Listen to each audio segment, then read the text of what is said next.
Weekend with journalist Sai. మొన్నటి వరకు పింఛన్ల గురించో, 1వ తేదీన ఎన్ని పంచాం, ఎవరికి ఎంత ఇచ్చాం, వాలంటీర్లతో పంచిచ్చామా లేదంటే సచివాలయ ఉద్యోగులతో పంచామా, ఇదే. కానీ ఈ వారం మొత్తం అంతా కూడా కంప్లీట్గా తిరుమల లడ్డు వివాదం గురించి, అలాగే కల్తీ నెయ్యి గురించి, సనాతన ధర్మం గురించి. జగన్మోహన్ రెడ్డి 5 ఏళ్లలో మొత్తం అపవిత్రం చేసేశారు, తిరుమలని అపచారం చేసేశారు అనేది. కల్తీ నెయ్యి దగ్గర మొదలైంది, సనాతన ధర్మం వరకు వెళ్ళింది. కల్తీ నెయ్యి దగ్గర మొదలైన విషయం సుప్రీంకోర్టు వరకు వెళ్ళింది.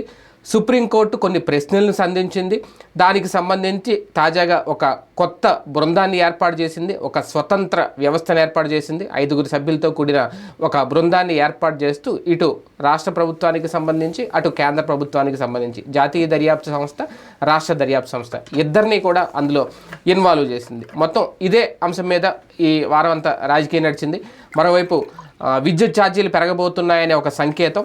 దీని ముందు అది కాస్తంత మరుగున పడినా ప్రజలు మోయలేని భారం మోపేందుకు సిద్ధమవుతుందా రాష్ట్ర ప్రభుత్వం అనేది ఇక్కడ కీలకమైన అంశం. ఇక తెలంగాణలో కొండా సురేఖ చేసిన హడావుడి కానీ సినీ ఇండస్ట్రీ మొత్తం ఒక్కసారిగా కుదిపేసిందని చెప్పాలి ఆవిడ వ్యాఖ్యలు. వీటన్నిటి మీద చర్చించే ప్రయత్నం చేద్దాం ఇవాళ వీకెండ్ విత్ జర్నలిస్ట్ సాయిలో. సార్, ముందుగా గాడ్ పేరుతో గేమ్స్ నెయ్యి దగ్గర మొదలైంది, సుప్రీంకోర్టు వరకు వెళ్ళింది. నెయ్యి దగ్గర మొదలైంది, మొత్తం సనాతన ధర్మం మంట కలిపేశారు అంటే ఇది 2 ట్రాకుల కింద వెళ్ళిందని అనుకోవచ్చా? సనాతన ధర్మం పేరుతో జనసేన అధినేత లేదంటే డిప్యూటీ సీఎం పవన్ కళ్యాణ్ చేస్తున్నది ఒకటి, అలాగే సుప్రీంకోర్టు వరకు వెళ్ళిన అంశం. దాని మీద తాజాగా కొత్త సిట్ అనాలేమో దీన్ని, కొత్త స్వతంత్ర దర్యాప్తు సంస్థ, ఒక బృందం ఏర్పాటు చేయడం. ఏదైనా సరే భగవంతుడు ఒక అవకాశం ఇస్తే దాన్ని సద్వినియోగం చేసుకోవాలి. మనం సద్వినియోగం చేసుకోకపోతే వెంటనే భగవంతుడు దానికి సంబంధించినటువంటి సమాధానం కూడా అదే ఘాటుగా పడిపోతుంది. తిరుమలకి సంబంధించినటువంటి దాంట్లో నీకు ఒక లోపం కనిపించింది, దాన్ని మార్చడం కోసం నీకు ఒక అవకాశం ఇచ్చాడు భగవంతుడు. ఏంటది? శాశ్వత పరిష్కారం. అక్కడ నీ దృష్టికి తీసుకురాబడినటువంటి సమస్య ఏంటి? కల్తీ అవుతున్నది నెయ్యి. అది కల్తీ అన్నటువంటి దాని బేసిస్ మీద ఎందుకు అవుతుంది అంటే తక్కువ రేటుకు మనం కొంటున్నాం కాబట్టి. ఎక్కువ రేటుకు కొందాము అంటే రేట్ ఎక్కువ అవుతుంది.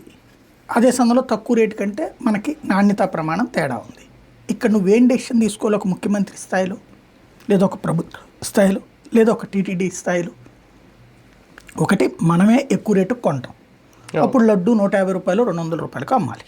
సింపుల్ లాజిక్, అంతే కదా? లేదు, రెండవ కాన్సెప్ట్ ఏం చెయ్యాలి? అట్లా కాదు అనుకున్నప్పుడు మనమే ఆ నెయ్యిని ఎందుకు ఉత్పత్తి చేయకూడదు? అలా ఉత్పత్తి చేయాలంటే మన సనాతన ధర్మం చెప్పబడిందే జీవరాశుల ఎదుగుదల. జీవరాశులు మన జీవితంలో భాగం. సనాతన ధర్మంలో వ్యవసాయం మన జీవితంలో భాగం, చెట్లు పెంచడం మన జీవితంలో భాగం. తిరుమల తిరుపతి దేవస్థానం అనుకున్న భూములే, లేదా దేవాదాయ భూములని తిరుమల తిరుపతి దేవస్థానం తీసుకుని ఒక అగ్రి కమిటీ పెట్టేయండి. దాని ద్వారా రాష్ట్రంలో ఇప్పుడు ఫర్ ఎగ్జాంపుల్ మనం ఇంట్లో ఉన్న ప్రతి లేడీని అడగండి, బియ్యం ఓ 15 రోజులు అయ్యేటప్పటికి పురుగు పడుతుందా లేదా? పురుగు పడుతుంది కదా, 15 నెల రోజుల, కొన్నిటికైతే వారంకే పురుగు పడుతుంది. కొన్ని మొన్న 70 రూపాయలు 80 రూపాయలు పెట్టి బియ్యం తీసుకుంటే వారం రోజులకి పురుగు పడుతుంది. కాబట్టి మళ్ళీ ఇంకొకటి, లేదా దాంట్లో ఏమందో వేయాలి, కెమికల్ వేస్తే అది కనుక టెస్ట్ చేస్తే కెమికల్, అంతే కదా? పురుగు పట్టకుండా ఉంటుందా బియ్యం అనేది? ఏ బియ్యానికైనా సరే ఇళ్లలో నిల్వ ఉంచుకున్నా కూడా అంతే ఉంటుంది కదా.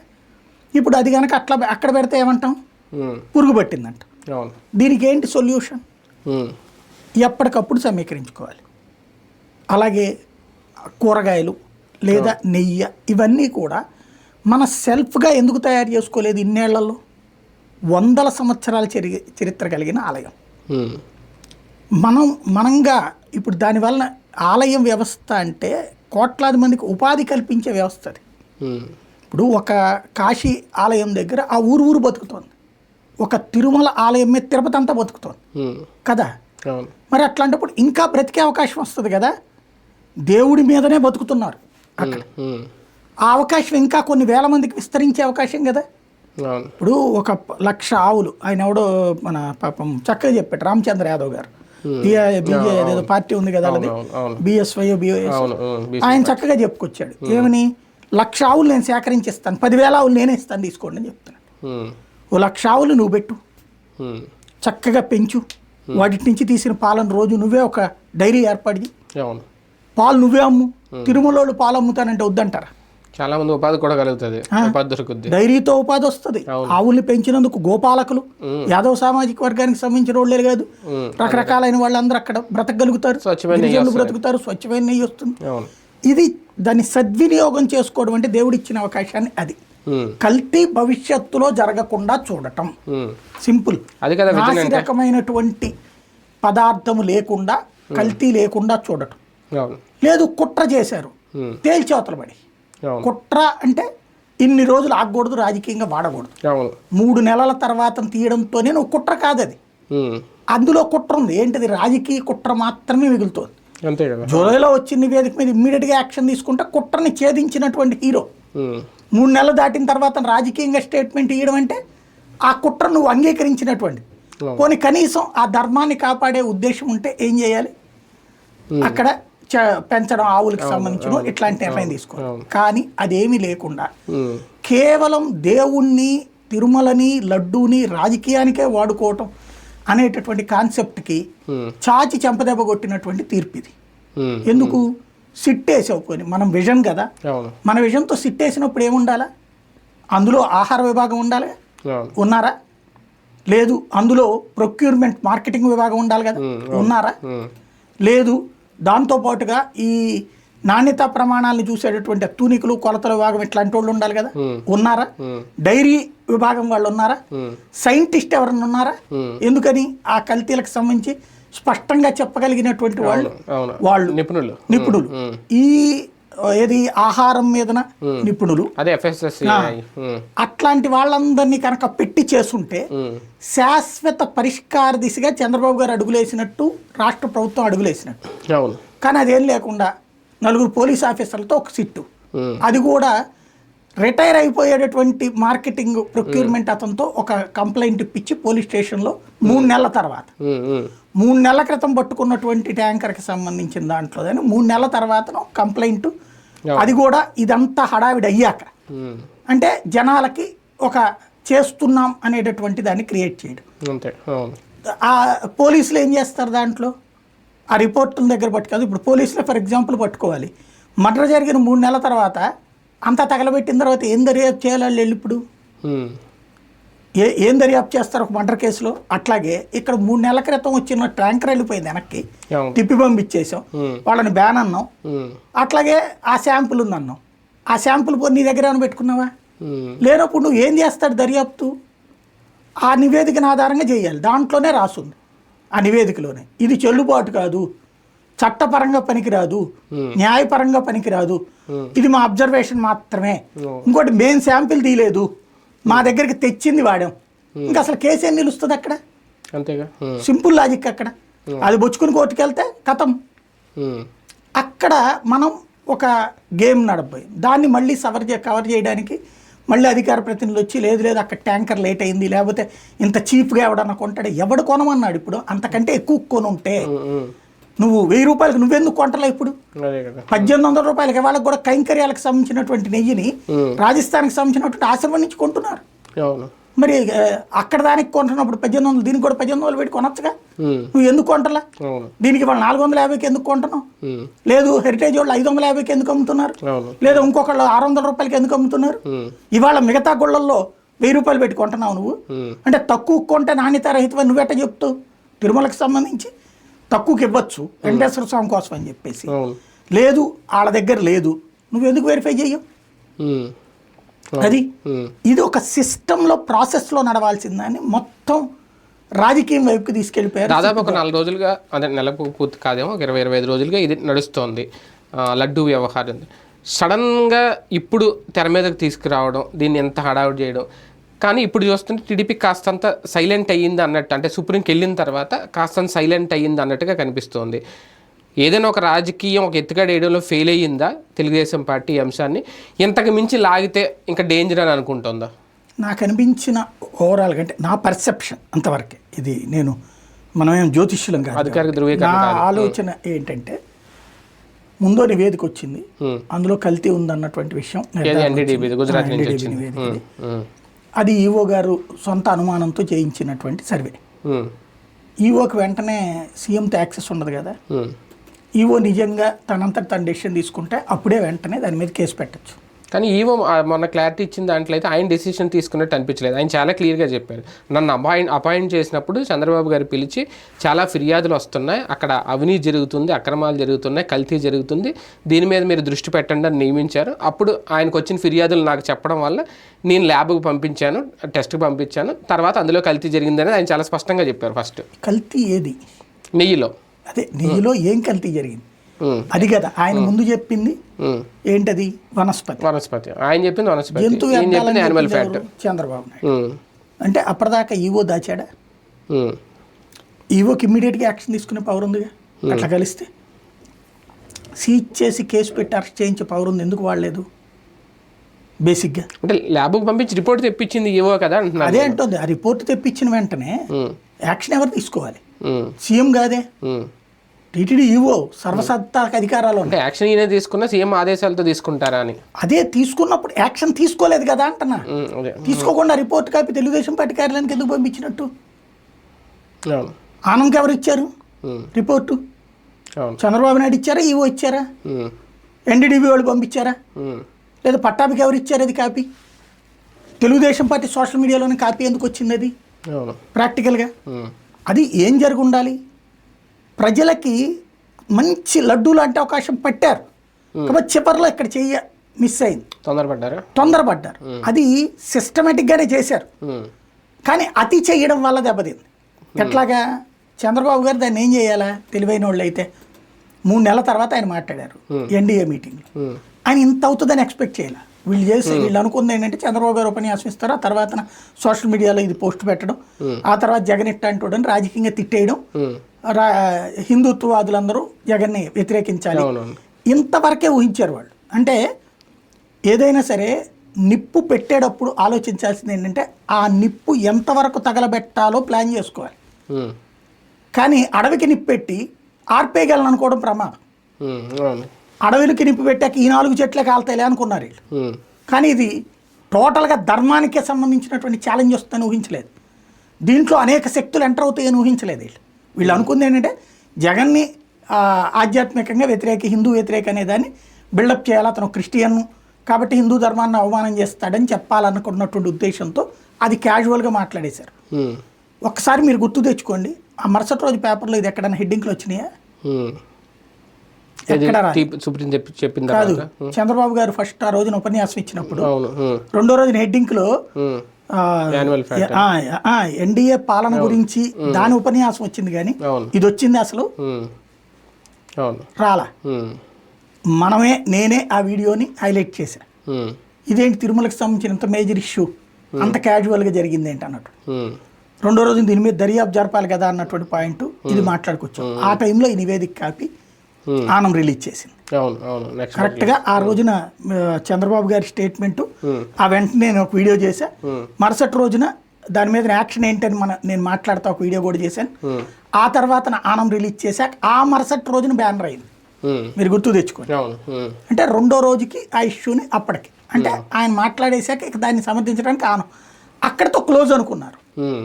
కానీ ఇది ఇక్కడే అంటే తెలుగుదేశానికి అడ్వాంటేజ్ అవుతుంది అనుకున్నారో ఏంటో తెలియదు. పవన్ కళ్యాణ్ దానికి యాడ్ చేసుకోవాలనుకున్నారు. ఆయన రంగంలోకి దిగిపోయారు, సీరియస్గా దిగిపోయేసి ఆయన కంప్లీట్గా దీన్ని డైవర్ట్ చేసుకొచ్చేసేసి సనాతన ధర్మం దగ్గరికి వెళ్ళిపోయారు. సనాతన ధర్మానికి లడ్డూకి సంబంధం ఏంటి? సనాతన ధర్మానికి ఇంతకుముందు జరిగినటువంటి వాటికి ఏంటి సంబంధం? ఆలయానికి సంబంధించినటువంటి ఇష్యూస్ ఇవన్నీ కూడా ధర్మ భ్రష్టత్వం అనేటటువంటి కాన్సెప్ట్తోనే జగన్ ఓడగొట్టింది. అంతే కదా? అదొక్క టాపిక్ మీదనేనా పబ్లిక్ తీసుకుంది? లేదు కదా. హిందువుల్లో కోపంలో అదొక కారణం. ఈయన అక్కడ దాన్ని ఎటుకెటుకెటుకెటుకు తీసుకెళ్ళిపోయి అక్కడతో ఆగున్న బాగుండు. ఈయన మళ్ళీ క్యాచ్ చేసుకుంటున్నారని వాళ్ళు రంగంలోకి వచ్చారు. పట్టాభి వచ్చేసి మళ్ళీ వాళ్ళు లేదు దుండిగలకి అట్టెళ్ళింది ఇట్టెళ్ళింది. వీళ్ళందరి ఏకైక లాజిక్ ఏంటంటే తక్కువ రేటుకి నెయ్యి కొన్నారు కాబట్టి నాశనం అది అన్నట్టు. మొన్న ఆయన చెప్పిన ముక్క అదే కదా, ఇంతకంటే ఎక్కువ రేటు నూనెలు కదా కలపాలంటే. చేప నూనె ఇంతకంటే నూనె రేటు ఎక్కువ. అట్లాగే ఆవు కొవ్వు నూనె ఇంతకంటే రేట్ ఎక్కువ. సరే పంది కొవ్వు రేట్ తక్కువ అని చెప్పి మొన్న ఈ మధ్యన బొలిశెట్టి గారు అంటున్నారు కొన్ని పంది తీసేద్దాం. ఈ రెండు అయితే రేట్ ఎక్కువే కదా. రేట్ ఎక్కువ రేట్ తక్కువ దానిలో ఎందుకు కలుపుతారు? అదేమంటే ఆ మాట అంటే నువ్వు సనాతన ధర్మానికి ద్రోహి అని చెప్పేసి బెదిరిస్తానంటే ఎట్టగా? రేట్ ఎక్కువ రేటు తక్కువ దాంట్లో కలపాలంటే కుట్ర అయి ఉండాలి. ఆ కుట్ర అయితే కనుక తీసుకెళ్ళి బొక్కలో అయ్యా అది చేశారా? ఇంకోటి చేప నూనె ఎట్లాంటిది స్మెల్ ఎట్లా వస్తుందో జనానికి తెలుసు. లడ్డూలో క్వాలిటీ తక్కువ ఉందన్నారు కానీ లడ్డూ నాసిరకంగా ఉందల్లా ఎవడు నెయ్యి సరైన సమపాళ్లలో పెట్టట్లేదని ఫీల్ అయ్యారు. కానీ లడ్డూ ఏదో కంపు కొడుతుందో ఇంకొక ముక్క అయితే కనుక 5 ఏళ్లలో ఎంత రచ్చ నడిచి ఉండేది.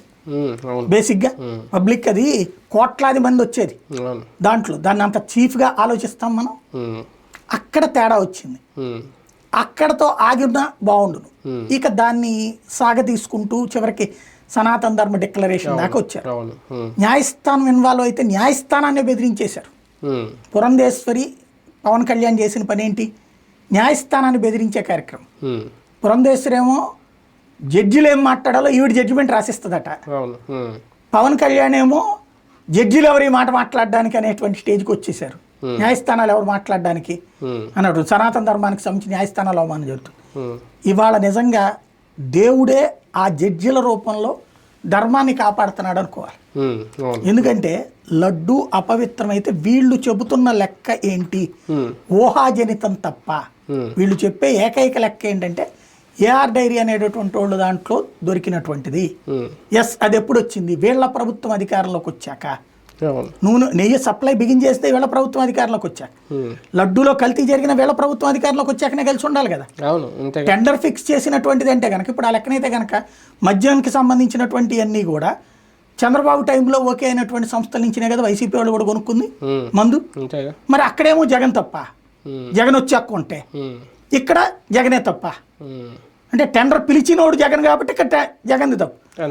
అదేమో చంద్రబాబు టైంలో టెండర్ పిలిచినా తర్వాత అమ్మినోడు జగన్ తప్పు.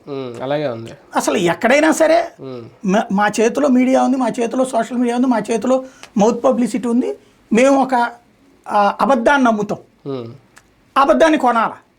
కొనకపోతే కనుక నువ్వు ద్రోహివి. కానీ ఒక సిట్ వేసేసి, అంటే రాష్ట్రం సిట్ వేసేసి సిట్ ద్వారా ఒక రిపోర్ట్ తెప్పించేసి ఈ అంశాన్ని ఇంకెంతటితో క్లోజ్ చేసేయాలనుకుంటున్న టైంలో సుప్రీంకోర్టు వేసిన ప్రశ్నలు ఒక గొంతులో ఒక పచ్చలక్కాయ పడ్డట్టు అయిందా తెలుగుదేశం పార్టీకి? సిట్టుతో ఇక్కడతో క్లోజ్ చేయాలనుకోలా. జగన్ రాజకీయ సమాధికి సిట్ని ఒక పునాదిగా వేశారు ఆయన. అంటే సిట్లో అసలు ఏం కుట్ర జరిగింది, ఎలా జరిగింది, ఆ కుట్ర కారణం ఎవరు అనేది కనుక బయటకు వస్తే అది రాలేదు, ఆగిపోయింది కదా మధ్యలో. అసలు దాంట్లో రాశారా? సిట్కి ఏం రాశారు? ఇప్పుడు సిట్కి విధి విధానాలు రాయాలి కదా. ఏమన్నా రాశారా? ఏం రాయలేదే. ఆ కల్తీకి సంబంధించిన నెయ్యిని తేల్చమన్నారు అంతే. విధి విధానం అంటే ఎట్లా ఉండాలి? సిట్కి ఎన్నాళ్ళ నుంచి సప్లై అవుతుంది, ఎక్కడి నుంచి వస్తుంది, ఎంతకాలం ఇచ్చిన సప్లై చేసిన కంపెనీలు ఏంటి, వాటన్నిటిలో వెరిఫై చేయండి, వాళ్ళు ఇచ్చిన శాంపిల్స్ చెక్ చేయాలి. ఇవన్నీ జరుగుతుంది ఇప్పుడు. అసలు ఏం లేదు. సిట్ అనేటువంటిది ఓ రకంగా చెప్పాలంటే ఏఆర్ డైరీ వాడిని అరెస్ట్ చేసి అయిపోయిందని అనిపించాలి. ఇంకా అరెస్ట్ చేస్తే ఇంకా అక్కడ అయిపోయినట్టు అనేసి ఇక అదిగో ఏఆర్ డైరీ అంటే జగన్ టైంలో ఓకే చేశారు కాబట్టి అంతే. పోనీ అది ఏమైనా జగన్ వాళ్ళకి చుట్టుందా? కాదు కదా. ఇంకోటి ముందు 407 ఇద్దాం అనుకున్నారు, తర్వాత 320 ఇస్తారంటే ఆ లెక్కనైతే పోలవరం ముందు 16,000 కోట్లు అన్నారు, మరి 14,000 కోట్లకి ఎందుకు కడతానన్నారు? మొన్నటిదాకా 55,000 కోట్లు అన్నారు, ఇప్పుడు 32,000 కోట్లకి ఎందుకు కడతానంటున్నారు? మరి మోసమేగా అప్పుడు. అప్పుడు ద్రోహమా? అందులో నాణ్యత ప్రమాణాలు తగ్గుతున్నాయా? అదేమంటే తొలి దశ. ఇంతకుముందు కూడా చెప్పింది తొలి దశాన్నే కదా. జగన్ చెప్పింది కూడా తొలి దశాన్నే కదా. అప్పుడు ఏమని రాసాం మనం? అన్యాయం, ఇది ప్రజలు మోసం చేస్తున్నారన్నాగా. తొలి దశకి అంటే తొలి దశ అంటేనే మోసం అని అప్పుడు రాసాం. ఇప్పుడు తొలి దశ అంటే తప్పులేదు అంటున్నావు. 55,000 కోట్లది 32,000 కోట్లకి ఎట్ట కడతానంటున్నావు నువ్వు ఇప్పుడు? అంటే 20,000 కోట్ల రూపాయల మోసం జరిగినట్ట, ద్రోహం జరిగినట్ట. అంటే నాసిరకం కడతారా? కాదు కదా. తొలి దశే కడతావు. అట్లాగే లడ్డూల్లోనైనా ఇంతకుముందే చెప్పుకున్నట్టుగా ఇవ్వాలి అనుకున్నోడికి ఇవ్వచ్చు. Very simple. ఏంటంటే ఆవు నెయ్యి కొనుగోలు చేసేటటువంటి వాళ్ళ సంఖ్య తక్కువ ఉంటుంది. కేవలం ఆలయాల్లో దీపాలు పెట్టుకునేవాళ్ళు, ఇలాంటి ఆలయాల్లో పూజా సామాగ్రి వాడతారు.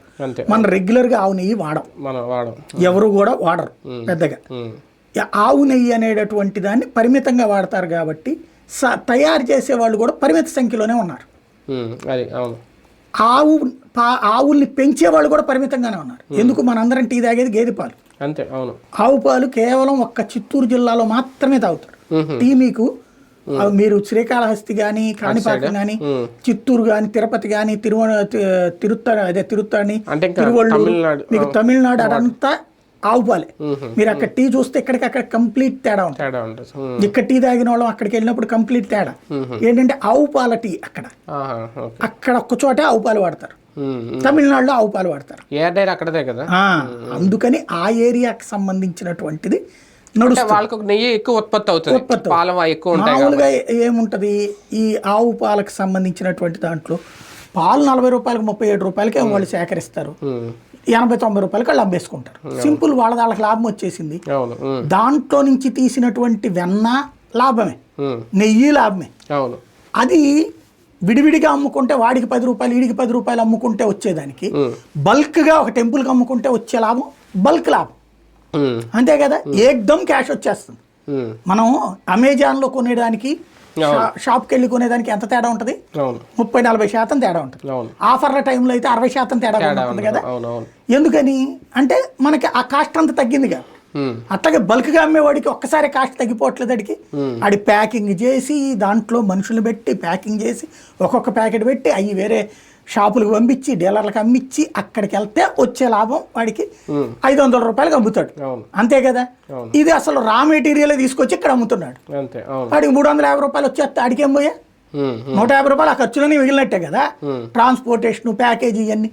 కాబట్టి లాభంలో తగ్గుతుంది కాబట్టి ఇస్తున్నాడు అనుకోవచ్చుగా. దాంట్లో ఇంకోటి ఎక్కువ లాభం ఆశించాడు, ఇటు తక్కువ లాభం ఆశించాడు. ఆ ఆస్పెక్ట్ లో ఆలోచించవచ్చు, తక్కువ ఎక్కువ. ఎందుకంటే ఇవాళ కూడా 450కే కొంటున్నాం. నిజంగా నువ్వు చెప్పే లెక్క అయితే కనుక 1000 రూపాయలు తక్కువ కొనకూడదు కదా, కొంటున్నాం కదా మనం 450 రూపాయలు. ఇప్పుడు వాడెట్టిస్తున్నాడు మాట్లాడితే. ఇవన్నీ చర్చకి రానియకుండా ఇంకోటి, ఆ ఏఆర్ డైరీ ప్రొడక్షన్ స్టార్ట్ అయిందే మొన్న స్టార్ట్ అయ్యేది సప్లై. 5 ఏళ్ల నుంచి లడ్డు కలితేనే ఎట్ట చెప్తున్నావు నువ్వు? 5 ఏళ్ల నుంచి అపచారం జరిగిందని ఎట్ట చెప్తున్నావు? అయోధ్యకు పంపించిన లడ్డూల్లో కల్తీ జరిగిందని నువ్వు ఎట్ట ధృవీకరిస్తున్నావు? అందుకే రాజకీయ డ్రామాలు ఆడొద్దని చెప్పింది సుప్రీంకోర్టు. రాజకీయ డ్రామా అనే పదం వాడింది. ఎంత కోపం వచ్చి ఉంటది. ఫస్ట్ రోజుని చెప్తే సుప్రీంకోర్టు దీంట్లో రాజకీయాలకు ఎందుకు వచ్చారని సీఎంని అడిగితే దాన్ని కవర్ చేయడానికి డిప్యూటీ సీఎం వచ్చారు రంగంలోకి. కోర్టులు ఎట్ట మాట్లాడతాయా అని చెప్పి ఆవేశపూరిత ప్రసంగం చేశారు. అందుకనే ఘాటుగా చెప్పింది సుప్రీంకోర్టు, నాన్న రాజకీయ డ్రామాలు ఆడకండి అని. స్వతంత్ర దర్యాప్తు అయితే రాజకీయ డ్రామాలు ఆగుతాయి అని ఆశించింది. కాబట్టి భగవంతుడు మనకిచ్చిన అవకాశం చక్కటి అవకాశం. కల్తీ జరిగింది, కల్తీ నెయ్యితో లడ్డూ తయారైంది అనే ఒక బలమైన ఆధారాలు సుప్రీం ముందు ప్రవేశపెట్టలేకపోయిందా? అందుకే సుప్రీంకి అంత కోపం వచ్చిందా? ఏం చూపెడతారు అక్కడ? ప్రజల ముందు అయితే మనం ఏమైనా మాయ చేయొచ్చు, మోసం చేయొచ్చు. అంటే ఈ ల్యాబ్ రిపోర్ట్లు, ఆ రిపోర్ట్ చూడగానే సుప్రీంకోర్టుకి అర్థమైపోయింది. అందుకనే స్వతంత్ర కమిటీ వేసింది. ఆ రిపోర్ట్లోనే ఇది న్యాయస్థానాలకు పనికిరాదని రాస్తుంది, ఇది చట్టానికి పనికిరాదని రాస్తుంది, ఇది సోషల్ మీడియాకి కూడా పనికిరాదని రాస్తుంది, ఇది కేవలం మీకు రెఫరెన్స్ కోసం అని రాసింది. ఇంకోటి, ఇది నిజమో కాదో చెప్పలేము కూడా అని రాసింది. దానికి కారణాలు రాసింది. ఆవు తినే ఆహారం బట్టి ఉంటుంది, ఆవు అనారోగ్యం బట్టి ఉంటుంది, ఆవుకున్నటువంటి జబ్బుల్ని బట్టి ఉంటుంది, ఇవన్నీ రాసింది అందులో. అప్పుడు ఏం చేయాలి? దీన్ని క్రాస్ చెక్ చేయించాలి. Second opinion. అదే కదా అడిగింది సుప్రీంకోర్టు, చేయించమని. అప్పుడు ఏమనాలా? ఎస్ఎస్ మేము చేపిస్తామండి, ఆన్ ది వే ఉన్నామని చెప్పాలి. అసలు అప్పటికే చేసి ఉండాలి కదా వీళ్ళు. అప్పటికి 3 నెలల క్రితం. ఇప్పుడు ఏం టెస్ట్ చేయిస్తారు నాకు అర్థం కాల.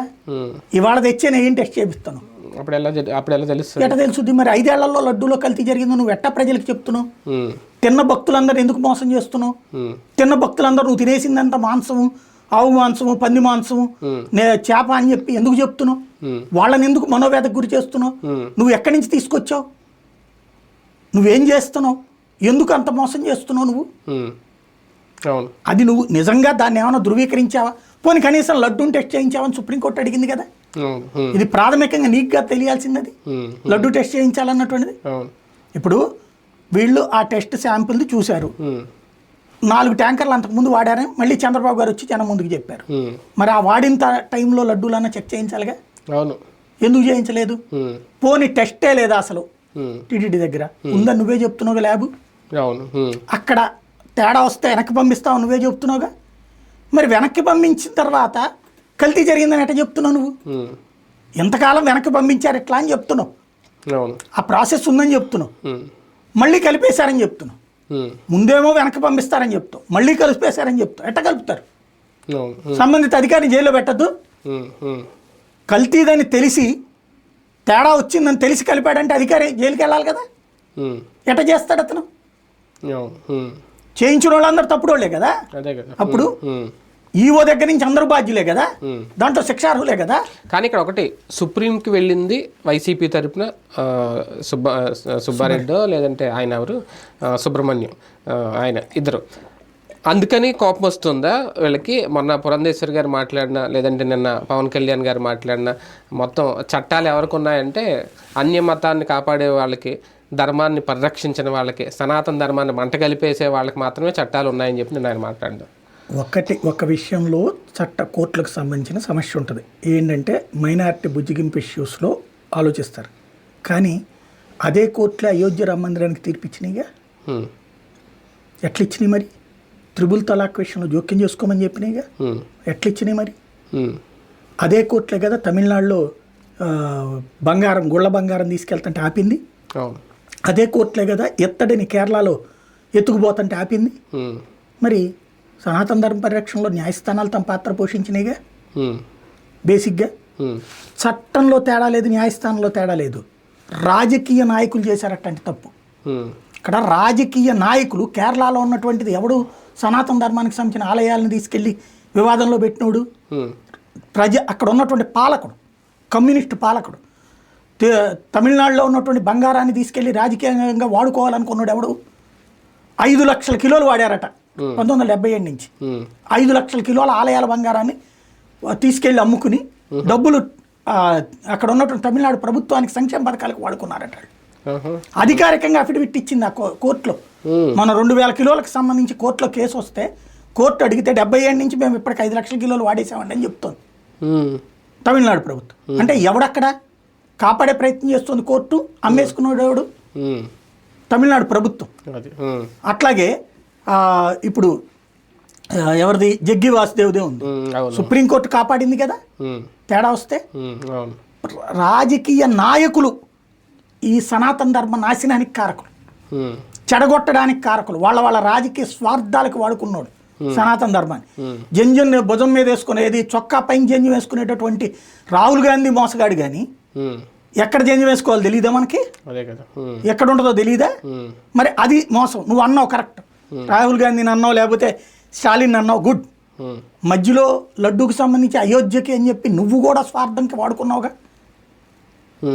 అయోధ్యకి లడ్డు కల్తీ జరిగిందని నీకు ఎవడు ధృవీకరించాడు? అదే కదా. కోట్లాది మంది భక్తుల మనోభావానికి గాయపరచడం కదా, అయోధ్యకు వచ్చినటువంటి వాళ్ళందరూ అవమానించడం కదా. నువ్వు ధృవీకరించుకున్నావా? పోనీ విచారణ చేపిస్తున్నావు, తేలుతుంది అనాలి కదా. అది కాకుండా అయోధ్యది కల్తీ జరిగిందని నువ్వు ఎట్ట చెప్తున్నావు? ఎవరిచ్చాడు నీకు అధికారం? డిక్లేర్ చేసేసారు. ఎవరిచ్చారు నీకు అధికారం? నేను అనేది ఏంటంటే నీకు డిప్యూటీ సీఎం లాంటి ఒక అద్భుతమైన పదవి ఇచ్చారు. బాధ్యతాయుతంగా ఉండాలి, ప్రజలకి మంచి చేయాలి, ఆ ధర్మాన్ని కాపాడాలి. ధర్మాన్ని కాపాడమంటే ఊహాజనితంగా నీ రాజకీయ ప్రత్యర్థిని ఇరికించడం కోసం దేవుణ్ణి లాగుతావు అందులోకి. అయోధ్యకి వెళ్ళినటువంటి లడ్డూలో ఇది కలిసిందని ఎవడు చెప్పాడు నీకు అని అడుగుతున్నాను. అప్పుడు ఏమన్నా నువ్వు టెస్ట్ చేయించావా? లేదు. పోనీ ఇప్పుడు నీ ప్రభుత్వం వచ్చాక ఇది కలిసింది, నీ ప్రభుత్వం వచ్చిన తర్వాత కలిసిన దాని గురించి పాత ప్రభుత్వంలో తేడా వచ్చిందని నువ్వెట్టా ధృవీకరిస్తున్నా? అదేమంటే తక్కువ రేటుకి, ఇప్పుడు తక్కువ రేటుకే కొంటున్నావు నువ్వు. ఇప్పుడు బియ్యం తక్కువ రేటుకి కోట్ చేసినోడికి కాకుండా ఎక్కువ రేటు కోటిస్తాడా? ఎవడన్నా టెండర్ అంటే ఏంటండి? 100 రూపాయలు ఏది 70 రూపాయలు బియ్యం వస్తుందంటే 100 రూపాయలకి అమ్ముతానంటే అది టెండరా? తక్కువ కోట్ చేస్తే వాడికి టెండర్. మరి దాంట్లో ఏది తప్పు అవుతుంది? ఏది సనాతన ధర్మ విరుద్ధం అవుతుంది? లేదా నువ్వు మగాడైతే ఏం చేయాలా? ఆ బియ్యం మంచి బియ్యం తెప్పించు, మంచి శనగపప్పు మొత్తం నువ్వే పండించి ఏర్పాటు చేయి. తిరుమలలో కొండ మీదన పుష్ప ఇవి ఉంటాయి, గార్డెన్స్ ఉంటాయి. అది ఎందుకని? స్వామివారికి బయట నుంచి కొనుక్కొచ్చిన వాటిట్లో మంచి ఉండొచ్చు, చెడు ఉండొచ్చు అని చెప్పి పుష్పాలని అక్కడే పెంచి దానికి గార్డెనర్స్ని పెట్టి అక్కడే పెంచి అవే స్వామివారికి వాడతారు. ఉమ్, ఉమ్, ఆవులకి సంబంధించి ఇక్కడ వీళ్ళందరూ మర్చిపోయారు. ఉమ్, ఉమ్, నాకు గుర్తుంది, ఉమ్, రమణాచారి ఈవోగా ఉన్నప్పుడు ఉమ్, ఈ గోశాల ద్వారా మనకు కావాల్సింది మనమే వాడదామని చెప్పి గోశాలను విస్తరించి ఇంకో గోశాల పెట్టించాడు ఆయన. ఉమ్, ఉమ్, 2 గోశాలలు ఉన్నాయి తిరుపతికి. ఉమ్, ఉమ్, తిరుపతిలో ఒకటి ఉంది, ఇంకో గోశాల ఉంది. ఉమ్, ఈవెన్ జగన్ వచ్చాక ఆ గోశాలకు వచ్చి పూజ చేసుకుని ఇది పెట్టాడు, ప్లస్ నిత్యాహారత పెట్టించాడు. అక్కడ నిత్య యాగం ఉమ్, ఉమ్, కంటిన్యూస్గా యాగం నడుస్తూ ఉంటుంది ఆ మెట్ట దగ్గర. ఉమ్, అది చేశాడు. అది జగన్ అనేది తీసేయి, గత ప్రభుత్వంలో జరిగింది. ఉమ్, ఎవడికి వాడు ఏదో ఒకటి చేయాలని ఆశిస్తాడు. ఉమ్, అక్కడ జరగనటువంటి కాన్సెప్ట్ అలా ఏంటంటే నీకు ధృవీకరించేదాకా ఆగలేవా ఈ 4 రోజులు. అదే కదా. ఉమ్, సిట్టు ఆపారు, రేపు ఇంకో కమిటీ వేస్తారు. అది వచ్చాక నువ్వు మాట్లాడి, నీ ఇష్టం వచ్చినట్టు మాట్లాడా. నివేదిక వచ్చాక ఉమ్, గత 5 ఏళ్ల నుండి జరిగిందా తేల్చు, మాట్లాడు. ఉమ్, అప్పుడు నువ్వు ఎన్ని మాట్లాడినా అర్హత ఉంది నీకు. ఉమ్, సిబిఐ దర్యాప్తుకి ఇప్పుడు ఆదేశించారు కదా, లేదా నీ సిట్లో అన్ని వర్గాల్ని పెట్టాలని నువ్వు ఎందుకు అనుకోలా? ఉమ్, సిట్ అనేటటువంటి పోలీసులతో చేస్తారా ఉమ్, దాని మీదనా? ఉమ్, నువ్వు అదే జగనట్ట సిట్ వేస్తే నువ్వేమన్నావు? ఉమ్, తను వేసే సిట్టు తంది కాదా అన్నాడు కదా ఇంతకుముందు. మరి ఇప్పుడు నువ్వు వేసేది నీ సిట్టు కాకపోతే ఇంకే సిట్టు ఉంటుంది. అంతేగా. ఉమ్, కాబట్టి ఇక్కడ మనం సనాతన ధర్మ పరిరక్షణ అంటే దేవుడికి మంచి జరిగేలా పనిచేయటం, ఉమ్. ఆ హిందుత్వానికి సంబంధించిన ప్రయోజనాలు సమాజానికి చేకూర్చడం. హిందుత్వం మీద లేదంటే సనాతన ధర్మం పేరుతో లేదంటే ఈ వారాహి డిక్లరేషన్ అనే ఒక కొత్త ట్రెండ్ అనాలేమో, దీన్ని ఆ పదం వాడకూడదు, తీసుకొచ్చి ఆయన మార్క్ వేసుకోవాలనుకున్నారు పవన్ కళ్యాణ్. మిగతా ఈ రెండిట్లో తప్పుంది. వారాహి డిక్లరేషన్ నేను సమర్థిస్తాను. వారాహి డిక్లరేషన్ చాలా మంచి డిక్లరేషన్. మంచిదే, అంటే వారాహి అని పెట్టడం డిక్లరేషన్ కి వారాహి కూడా లేదు. అంటే ఆ డిక్లరేషన్ మంచి డిక్లరేషన్. దాంట్లో భాగంగా హిందువులకు సంబంధించి ఆలయాలు ఎట్లా ఉండాలి, దాని వ్యవస్థ ఎట్లా ఉండాలి, ఇదంతా చెప్పారు. అది చక్కటి ఆలోచన, అది అద్భుతమైన ఆలోచన. దాన్ని దీంతో లింకప్ చేయకుండా ఉండాల్సి. ఆయన సనాతన డిక్లరేషన్ ని సనాతన డిక్లరేషన్ పెట్టిన దానికి కాబట్టి సనాతన డిక్లరేషన్ గనక సద్వినియోగం చేసుకుని దాని వెనక కమిట్ అయ్యి మధ్యలో న్యాయస్థానాల్ని నిందించడం, లేకపోతే కనుక రాజకీయాలు తీసుకురావడం, 11 సీట్ల నుంచి 1 సీటు, ఇదంతా రాజకీయ ఉపన్యాసం. అది రాజకీయ ఉపన్యాసం. అదెందుకు దీంట్లో? ఎక్కడదక్కడ మాట్లాడాలి. నువ్వు కోర్టుకు వెళ్ళినప్పుడు కేసు గురించి మాట్లాడాలి, అక్కడ పాలిటిక్స్ కాదు మాట్లాడాలి. గుడికి వెళ్ళినప్పుడు దేవుడి గురించి మాట్లాడాలి. కానీ నువ్వు అక్కడికి వెళ్ళి ఇది రాజకీయం మాట్లాడితే ఏంటి ఇంకా తేడా ఇక్కడ?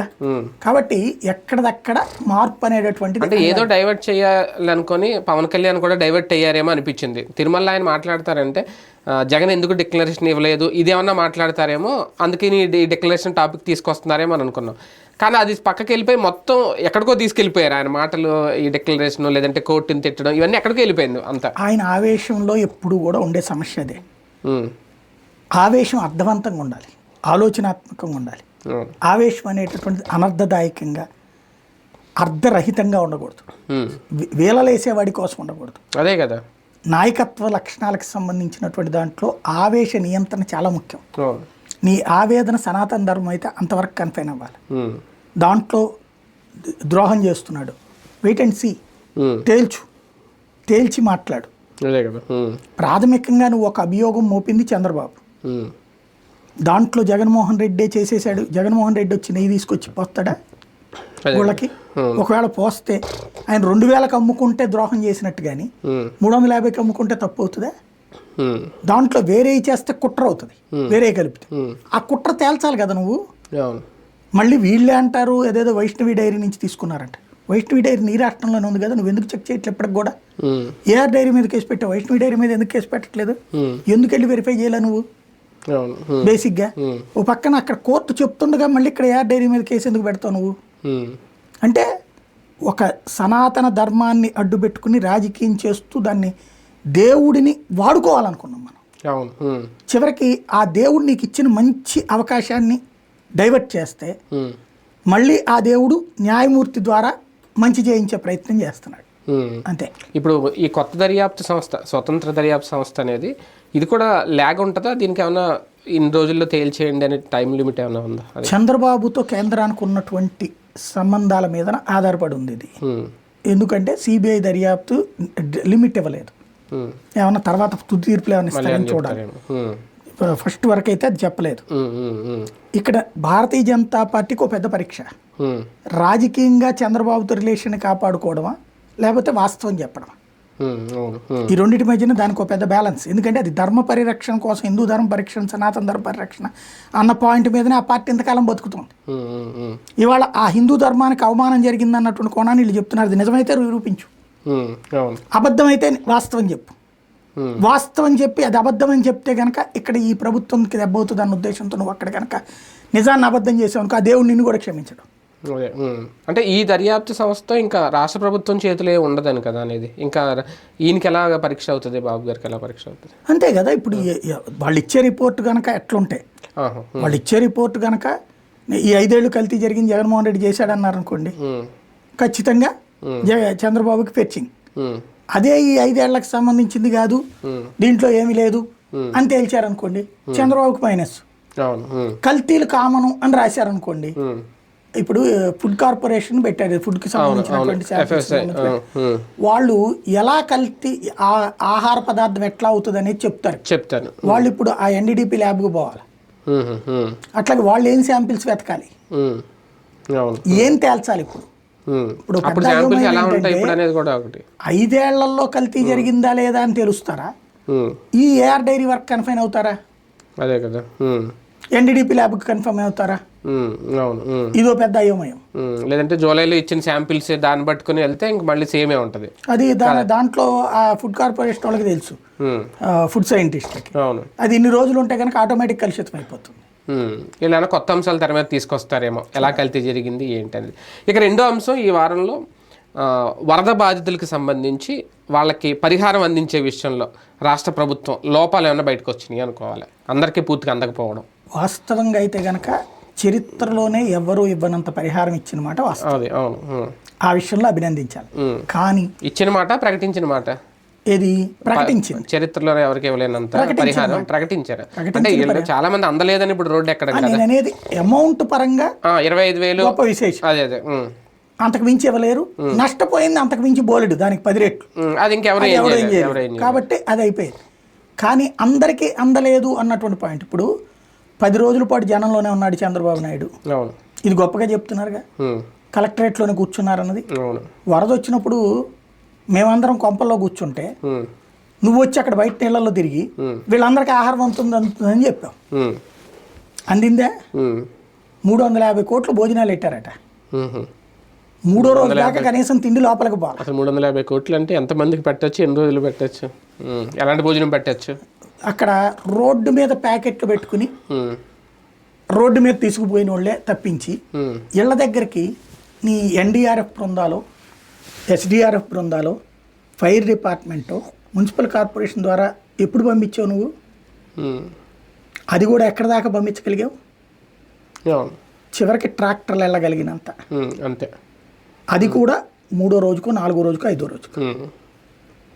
అలాంటిది 350 కోట్లు భోజనాలు ఇచ్చేసారట, 40 కోట్లు 50 కోట్లు మంచినీళ్ళు ఇచ్చేసారట, 20 కోట్లు 25 కోట్లు కొవ్వొత్తులు ఇచ్చేసారట.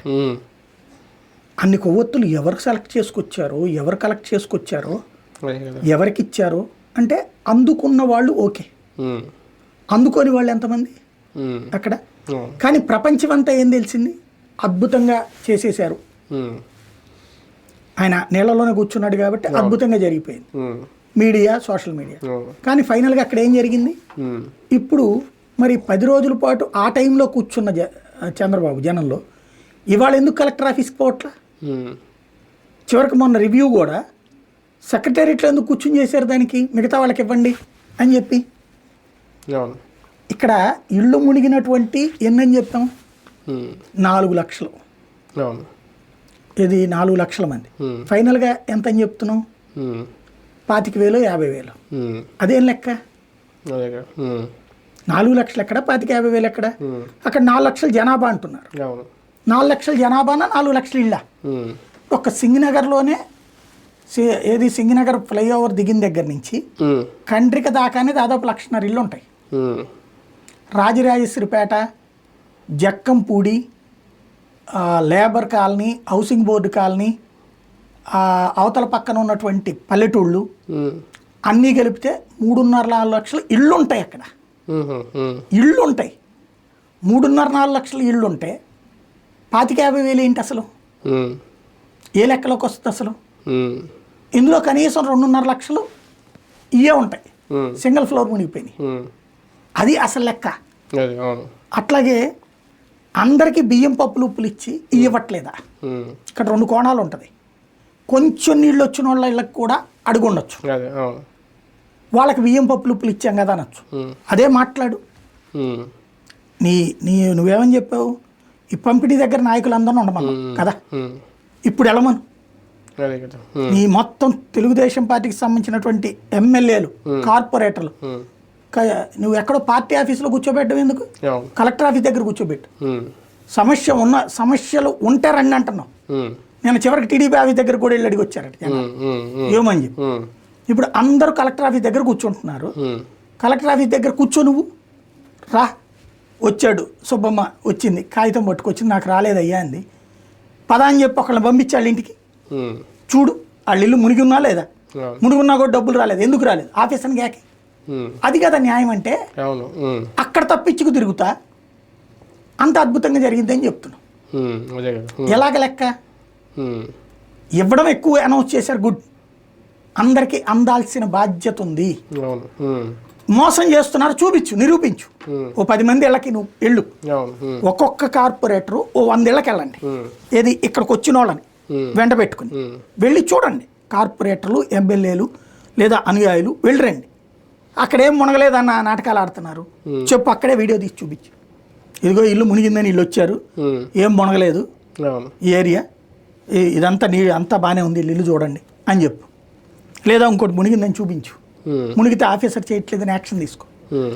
అది వర్కింగ్ గవర్నమెంట్. అధికారుల వైఫల్యం ఎంతవరకు కారణం? ఇంతకుముందు ఓకే, జగన్ గారి టైంలో వాలంటీర్లు ఉన్నారు, అంతకుముందు జన్మభూమి కమిటీలు ఉండేవి. అలాంటి ఒక వ్యవస్థ లేకపోవడం కూడా ఇలాంటి సందర్భంలో ఒక పెద్ద లోపంగా ఏమైనా కనిపించిందా? ఇప్పుడు మనం మొదటి నుంచి చెప్తున్నాం, నోటికొచ్చిన ముద్ద ఊసేసి ఉమ్, కొత్తగా ఏదో తినాలనుకుంటున్నాం. ఉమ్, ఇవాళ ఆఫీసర్కి ఏం తెలుసుద్ది అక్కడ? అదే అవును. నా ఇల్లు ఉందా లేదా ఏం తెలుసుద్ది? ఉమ్, ఉమ్, ఇంటి దగ్గరికి, ప్రతి ఇంటి దగ్గరికి రాగలిగారు ఇల్లు? ఉమ్, చాలామంది ఆ ఏరియా వదిలేసి వెళ్ళిపోయారు. మధ్య తరగతి అయితే 100కి 60-70 మంది వెళ్ళిపోయారు, ఉండరు ఇళ్ళల్లో. బంధువుల ఇళ్ళ దగ్గరికి వెళ్ళిపోయారు. ఉమ్, వచ్చిన తర్వాత ఇవాళకి కూడా ఇంకా కడుక్కుంటున్న వాళ్ళు ఉన్నారు, ఉమ్, అవును. ఇంకా పూర్తిగా. కాదు, అవును.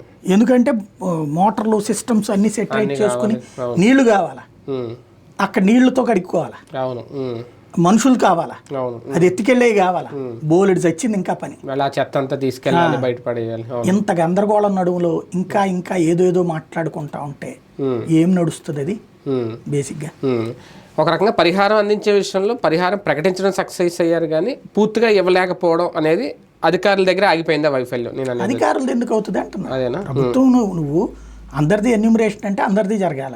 అవును. నువ్వు ఎన్యూమరేషన్ చేసేటటువంటి చోట మీద ఎగబడిపోయారని వెళ్ళిపోయిన వాళ్ళు ఉన్నారు ఉమ్, ఉమ్, అక్కడ. అవును. మేబీ తెలుగుదేశం పార్టీ అభిమానులకి, కార్యకర్తలకు సంబంధించిన వాళ్ళందరూకి వచ్చి ఉంటాయి. ఉమ్, ఉమ్, మిగతా ఆ రికమెండేషన్ లేనోళ్ళు ఉమ్. వాళ్ళు సఫర్ అయ్యి ఉంటారు ఎక్కువ. అంటే ఈ పంచాయతీ వాళ్ళని సచివాలయ ఉద్యోగులు కూడా ఇన్వాల్వ్ చేసినట్టున్నారు కదా ఆ సర్వేలో, ఎవరింట్లో ఏం పోయినాయి ఏంటి అనేది. 2000 ఇళ్ళకి ఒకళ్ళు ఉహు, ఇచ్చిన టైం 4 రోజులు 5 రోజులు. ఉమ్, ఏం చేస్తారు వాళ్ళు? నేను చెప్పినట్టు వాళ్ళు ఇళ్లలోనే లేరు. ఉమ్. నీ దగ్గర ఓ డేటా ఉంది, దాదాపు మొత్తం ఒక 50,000 ఇల్లు ఉంటాయండి. 60,000 50,000 కదా. చెప్తున్నా కదా, లక్షల్లోనే. లక్షలు కుటుంబాలు కాదు కదా, లక్షల జనం కదా లెక్క, 4 లక్షల మంది కదా వాళ్ళు అట్లా అంటున్నారు. ఇప్పుడు ఇక్కడ సమస్య ఏంటంటే, నేను చెప్తున్నది ఉట్టి ఇళ్ళే 1.5 దాకా ఉంటాయి అక్కడ. ఇల్లే 1.5. ఉట్టి ఇల్లే సింగినగర్ దిగిన దగ్గర నుంచి లెక్కేసుకుంటే పూర్తిగా 10 రోజుల పాటు నీట మునిగిన ఇల్లే 1.5 ఇళ్ళు ఉన్నాయి. టోటల్ గా ఈ జక్కంపూడి ఇవన్నీ లెక్కేసుకుంటే కూడా 1.5 2 లక్షలు ఇళ్ళు ఉంటాయి. హౌసింగ్ బోర్డు కాలనీ కావచ్చు, లేబర్ కాలనీ కావచ్చు, కామకోట్ నగర్ లో కూడా ఇల్లు పోయినాయి ఫస్ట్ టైం. నీళ్ళు వెళ్ళిపోయినాయి, అటంతా కూడా మునిగిపోయింది మొత్తం. అట్లాగా చాలా చోట్ల మునిగినాయి. ఎందుకు? చంద్రబాబు గారు వెళ్ళారు కదా భవానీపురం వైపు, అటు కూడా మునిగినాయి కదా. మరి అవన్నీ కూడా కౌంటర్ రావాలి కదా. అక్కడే ఉన్నాయి కదా వేలాది ఇళ్ళు ఎక్కడికక్కడ. కాబట్టి ఇళ్ళు బోలెడు ఉన్నాయి.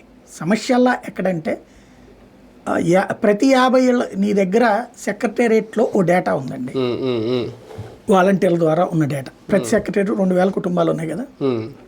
సెక్రటేరియట్ పరిదంతా మునిగిందా లేదా?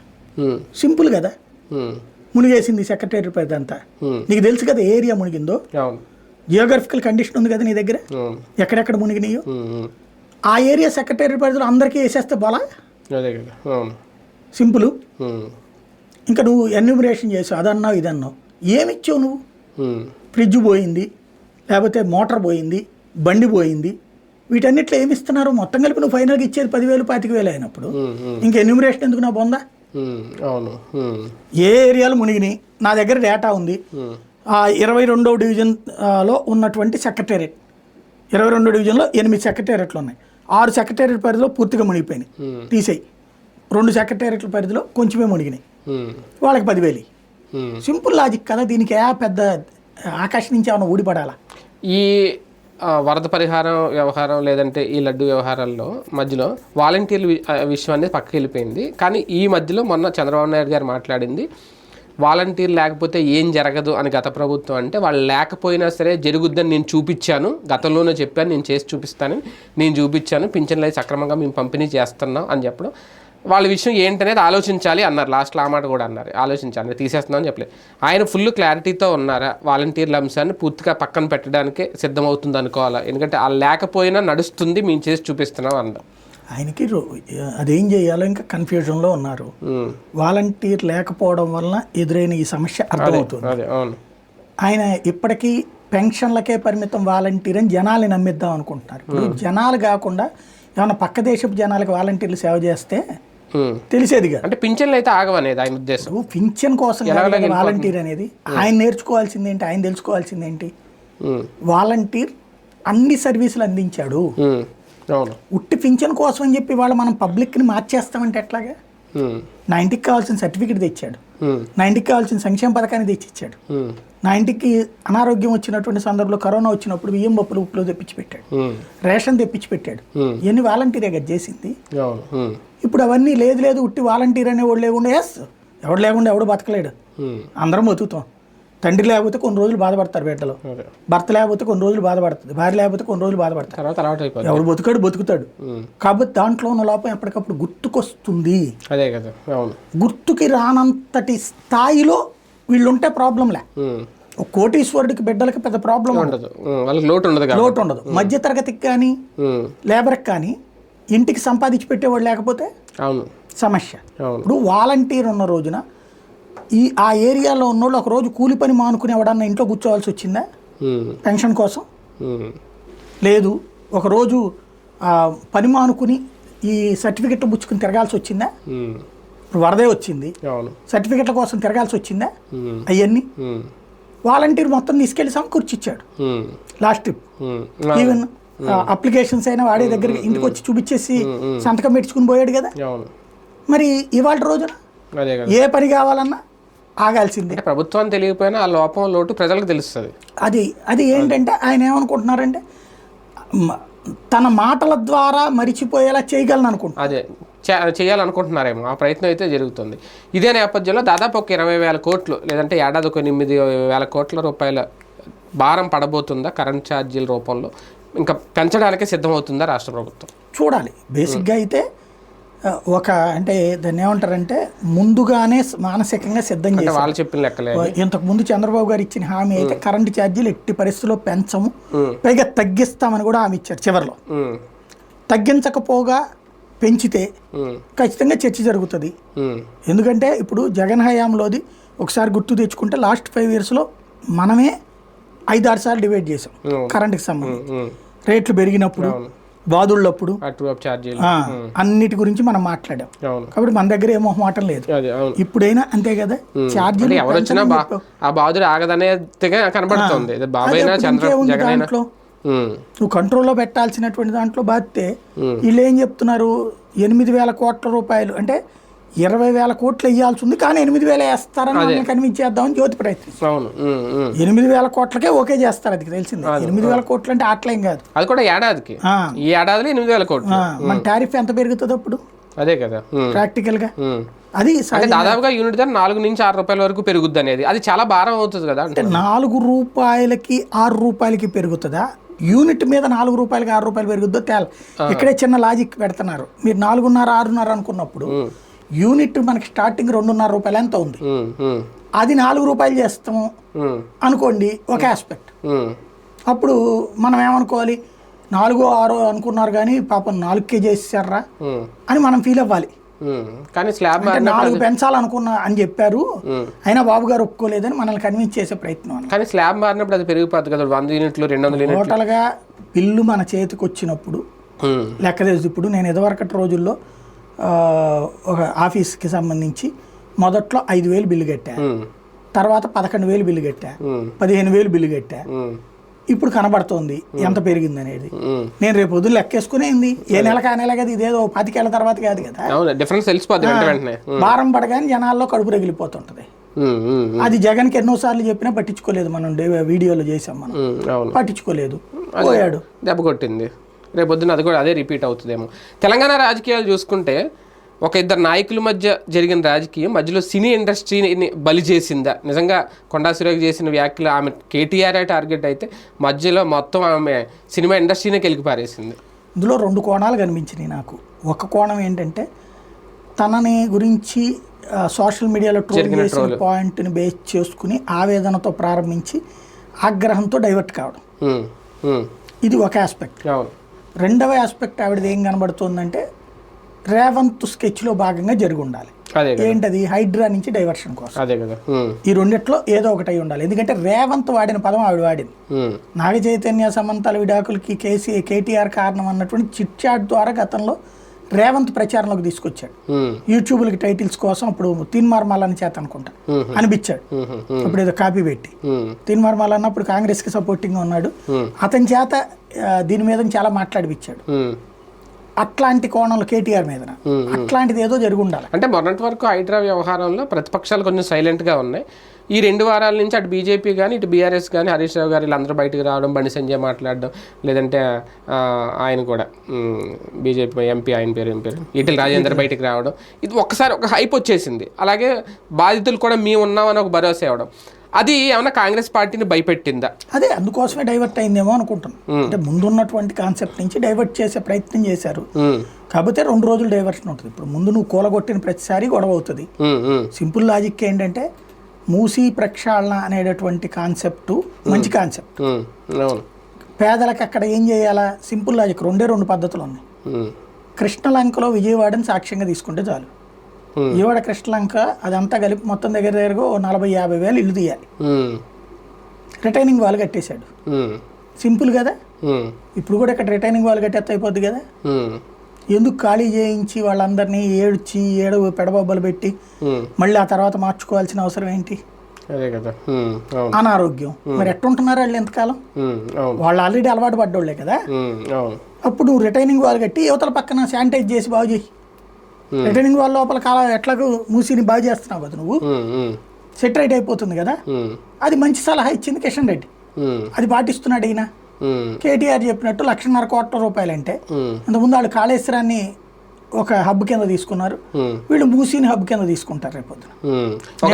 దానికి లెక్క ఏం తెలియదు. ఒక రకంగా అక్కడ కూడా 6 గ్యారంటీలు అనే కాన్సెప్ట్ వీటి వల్ల డామినేట్ అయిపోయి ఎక్కడికి వెళ్ళిపోయింది. అది డైవర్ట్ ఇక్కడ అక్కడ వాళ్ళు ఇంకా 300 రోజులు అయిపోయింది, ఇంకా ఇలా 100 రోజులు. 300 రోజులైనా ఏం చేయట్లా. అదేమంటే బస్సులు వేసాం కదా అని చెప్తుంటారు, లేకపోతే రుణమాఫీ చేసామంటారు. రుణమాఫీలో కూడా 1/1 వంతుకే చేశారు, అది కూడా నడుస్తాను. మొత్తం మీద డైవర్షన్ పాలిటిక్స్ 2 రాష్ట్రాల్లో జరుగుతున్న రాజకీయం ఒక రకంగా, ప్రధానంగా ఆంధ్రప్రదేశ్లో తిరుమల లడ్డు గురించి, లేదంటే కల్తీ నెయ్యి గురించి ఇప్పుడు సుప్రీం వరకు వెళ్ళిపోయింది. సుప్రీం కొత్తగా ఒక స్వతంత్ర దర్యాప్తు సంస్థను ఆదేశించింది వేయాలని. అందులో కూడా 5 సభ్యులతో కూడిన ఆ సంస్థ ఏం చెప్తుంది, రేపొద్దున్న ఎటువంటి నిజాలు వెలికి తీస్తుంది, 2 ఇటు రాష్ట్ర ప్రభుత్వం అటు జాతీయ దర్యాప్తు సంస్థ అందరూ కూడా ఇన్వాల్వ్ అయితే నిజాలు బయటకు వస్తాయా, కుట్ర కోణాన్ని వెలికి తీస్తారు, ఇవన్నీ వేచి చూడాల్సిన అంశాలు. ఇది ఇవాల్టి వీకెండ్ విత్ జర్నలిస్ట్ సాయి.